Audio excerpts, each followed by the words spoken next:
The Battle of Bangbo, known in China as the Battle of Zhennan Pass, was an important Chinese victory during the Sino-French War. The battle, fought on 23 and 24 March 1885 on the Tonkin-Guangxi border, saw the defeat of 1,500 soldiers of General François de Négrière's 2nd Brigade of the Tonkin Expeditionary Corps by a Chinese army under the command of the Guangxi Military Commissioner Pan Dingxin. The battle set the scene for the French retreat from Langsun on 28 March and the conclusion of the Sino-French War in early April in circumstances of considerable embarrassment for France. The Tonkin military stalemate, March 1885. On 17 February 1885, General Louis Brière de Lisle, the General-in-Chief of the Tonkin Expeditionary Corps, left Langsun with Lieutenant Colonel Laurent Giovanni Nolly's 1st Brigade to relieve the siege of Tuyuanquang. On 3 March, at the Battle of Hoa Moc, Giovanni Nolly's men broke through a formidable Chinese blocking position and relieved the siege. Before his departure, Brière de Lisle ordered General François de Négrière, who remained at Langsun with the 2nd Brigade, to press on towards the Chinese border and expel the battered remnants of the Guangxi army from Tonkinese soil. After resupplying the 2nd Brigade with food and ammunition, de Négrière defeated the Guangxi army at the Battle of Dongdang on 23 February and cleared it from Tonkinese territory. For good measure, the French crossed briefly into Guangxi province and blew up the Gate of China, an elaborate Chinese customs building on the Tonkin-Guangxi border. They were not strong enough to exploit this victory, however, and the 2nd Brigade returned to Langsun at the end of February. By early March, in the wake of the French victories at Hoa Moc and Dongdang, the military situation in Tonkin had reached a temporary stalemate. Giovanni Nolly's 1st Brigade faced Tang Jingsong's Yunnan army around Hung Hoa and Tuyuanquang, while de Négrière's 2nd Brigade at Langsun faced Pan Dingxin's Guangxi army. Neither Chinese army had any realistic prospect of launching an offensive for several weeks, while the two French brigades that had jointly captured Langsun in February were not strong enough to inflict a decisive defeat on either Chinese army separately. Brière de Lisle and de Négrière examined the possibility of crossing into Guangxi with the 2nd Brigade to capture the major Chinese military depot at Longjiao, but on 17 March Brière de Lisle advised the Army Ministry in Paris that such an operation was beyond their strength. Substantial French reinforcements reached Tonkin in the middle of March, giving Brière de Lisle a brief opportunity to break the stalemate. He moved the bulk of the reinforcements to Hung Hoa to reinforce the 1st Brigade, intending to attack the Yunnan army and drive it back beyond Yanbei. While he and Giovanni Nolly drew up plans for a western offensive, he ordered de Négrière to keep the Chinese in respect around Langsun. Meanwhile, behind the Chinese border, the Guangxi army was also building up its strength. The French, whose Vietnamese spies in Longjiao had been conscientiously counting the company flags of every Chinese battalion that passed through the town, estimated on 17 March that they were facing a Chinese force of 40,000 men. This was an exaggeration, based on the assumption that each Chinese company was at full strength. In fact, most of the Chinese commands were considerably under strength with 300 to 400 men, and the strength of the Guangxi army at the Battle of Zhennan Pass was probably around a couple thousand men, while all of Longjiao had 25,000 to 30,000 men under arms. Even at this lower strength, it fearfully outnumbered the French and Chinese forces. By the middle of March, 9 separate Chinese military commands were massed close up to the Tonkinese border around the enormous entrenched camps of Yankuai and Bangbo. There were 6 main Chinese concentrations. The entrenched camp of Yankuai was held by 10 battalions under the command of Feng Zikai and a slightly smaller force under the command of Wang Shaoqi. These two commands numbered perhaps 7,500 men in all. 2 to 3 kilometers behind Yankurai, around the village of Mufyu, lay the commands of Su Yuanchun and Chen Jie, perhaps 7,000 men in all. 15 kilometers behind Mufyu, the commands of Jiang Zongan and Fang Yusheng, also 7,000 strong, were deployed around the village of Pingxiang. The commander of the Guangxi army, Pan Dingxin, lay at Haikun, 30 kilometers behind Mufyu, with 3,500 men. 50 kilometers to the west of Zhennan, 3,500 men under the command of Wei Gang were deployed around the village of Aiwa. Finally, 15 kilometers to the east of Zhennan, just inside Tonkin, Wang Dibang occupied the village of Kuai with 3,500 men. The Negria's 2nd Brigade numbered around 2,500 men. The brigade's order of battle in March 1885 was as follows: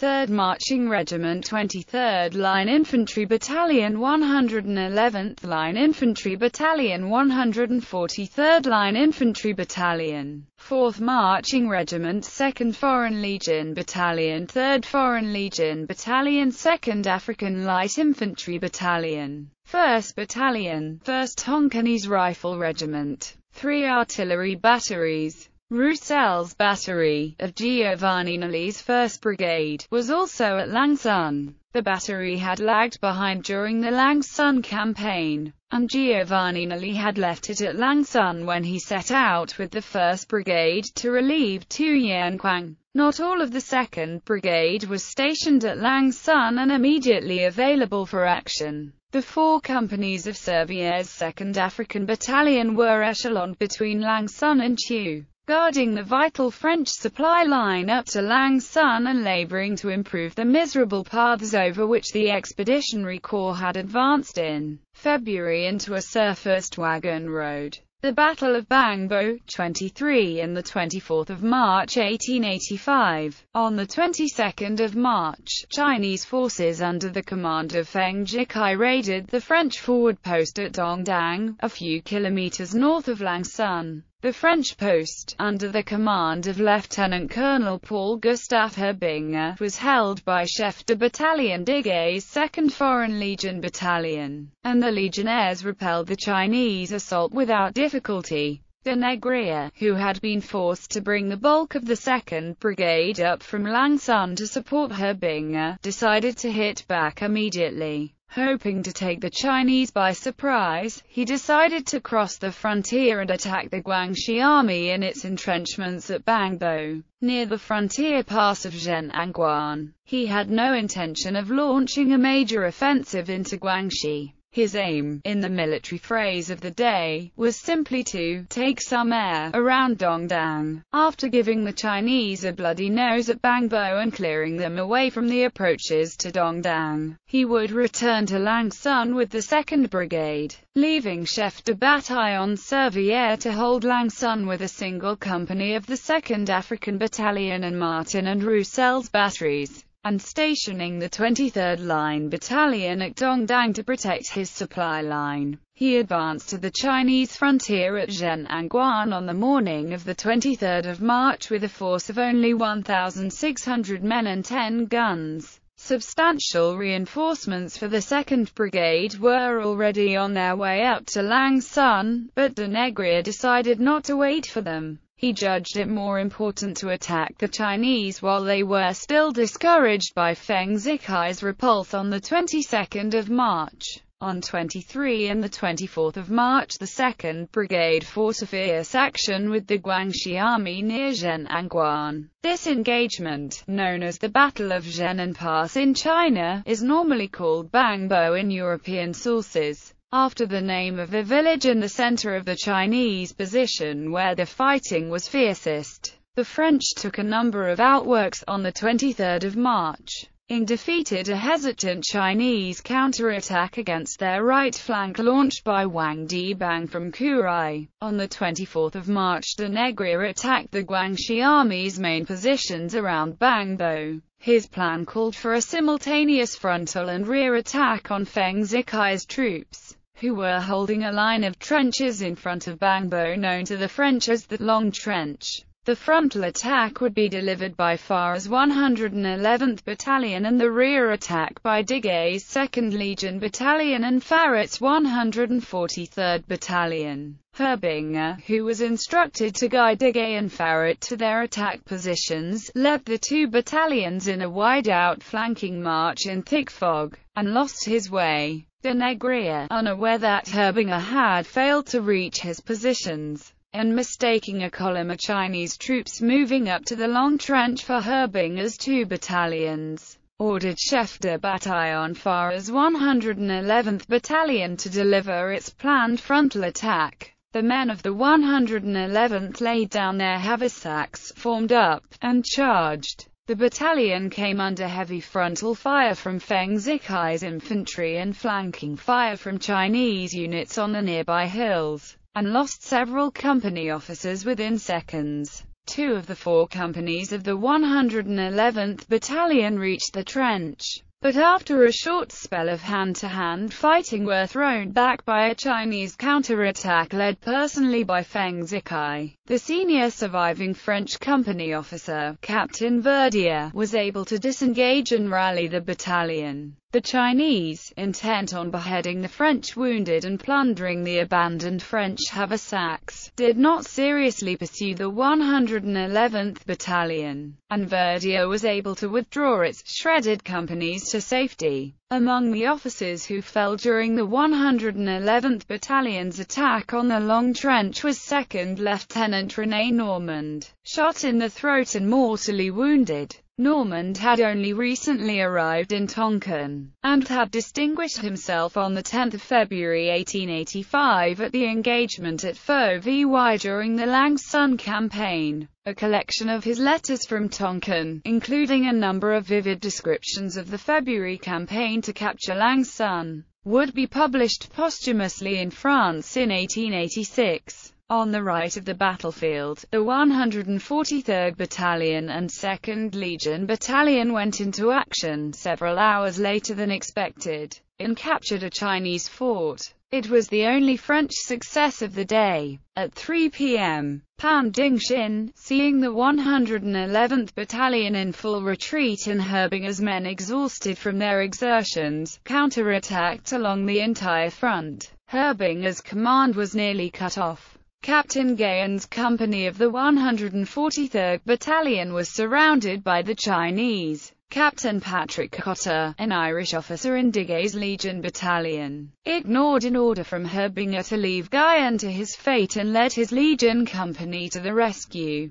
The Legionnaires charged and successfully disengaged Gayen's men, but Cotter was killed in the attack. Digaye and Farrat's battalions fell back by echelons, constantly turning and firing to keep the Chinese in respect. Meanwhile, Sherfur's 3rd Legion Battalion, which had been ordered to remain on Tonkinese soil around Dongdang to protect the flanks of the French column, fought desperately to keep open a line of retreat for the 2nd Brigade. Sherfur's men beat off strong Chinese attacks on both French flanks, enabling the other 3 infantry battalions in the 2 artillery batteries to make good their retreat. General de Négrier fought with the French rearguard, setting an example of personal courage, and the Chinese were unable to convert the French retreat into a rout.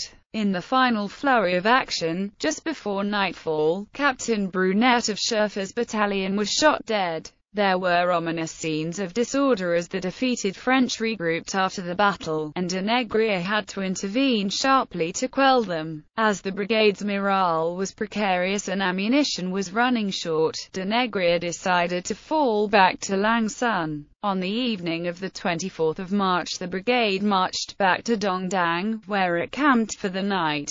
Hungry, exhausted, and shocked by their defeat, many French troops found it difficult to credit what had happened. Sergeant Maury of Digaye's 2nd Legion Battalion was overcome by a nervous reaction. The night was very dark. The soldiers marched in complete silence. We felt cheated, ashamed, and angry. We were leaving behind us both victory and many of our friends. From time to time, in low murmurs, we established who was missing. Then we relapsed into the silence of mourning and the bitterness of loss. And so we reached Dongdang, without being disturbed. We slept in the field hospital huts, after drinking some soup. We were harassed and hungry. We had not eaten all day, and had drunk nothing since morning except a single cup of coffee. In spite of my weariness, I spent a troubled night. My spirits were haunted by the day's memories, by images of the fighting and phantasms of our misfortunes. I was shaken with spasms. I trembled as I have never done on the battlefield. I lay down, but was unable to sleep.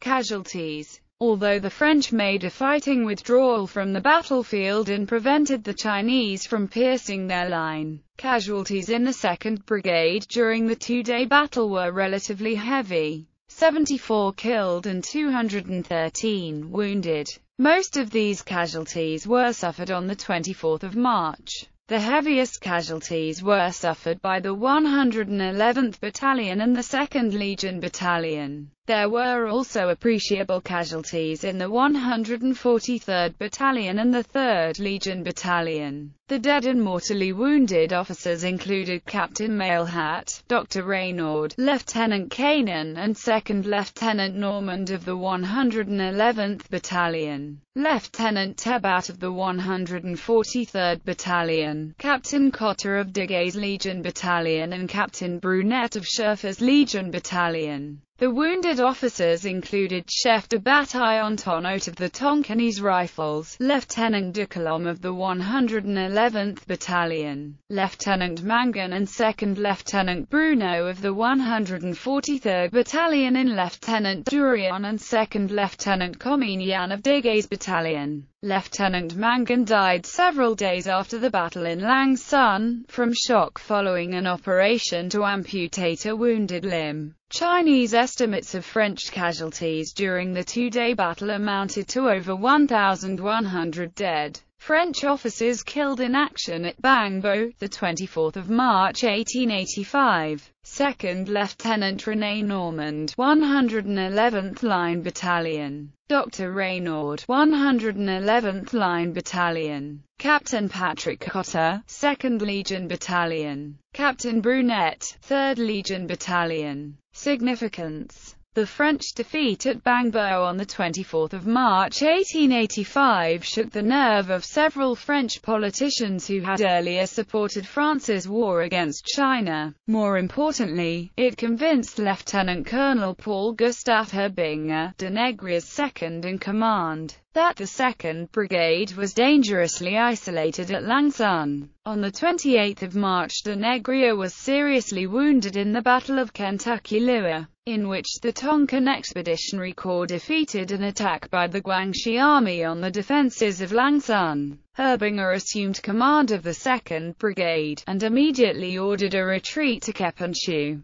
The Battle of Bangbo therefore paved the way for the retreat from Lang Son, and the collapse of Jules Ferry's administration on the 30th of March in the Tonkin Affair.